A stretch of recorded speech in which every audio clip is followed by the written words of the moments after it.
ანუ ჯოზეფ კემბელის გმირის მოგზაურობაში გმირის თვის განუყოფელი ნაწილი არის დახეთქება მიწაზე.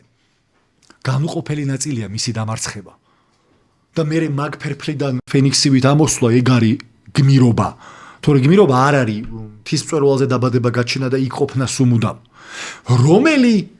რომელი მოგზაურობა შთააგონებს, რომელი გახსენდებათ ან შენ ან მსმენელს და მაყურებელს, სადაც სირთულე არ გაუვლია.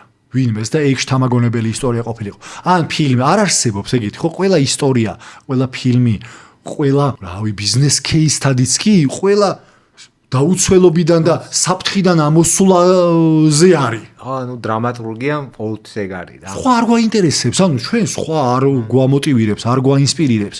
ჩვენ არ გვიყვარს დაუმარცხებელი სუპერმენები. ანუ სუპერმენიც კი კომიქსი ვარ, იქაც რაღაცები ემართება. არა, ემართებას თავი განები კრიპტონიტია და ეშინია კრიპტონიტი. ეშინია კი და იქ რაღაცა აქილებს ქუსლი ქონდა და იქ ვიღაცას რაღაცა და ყველას რაღაცა რა.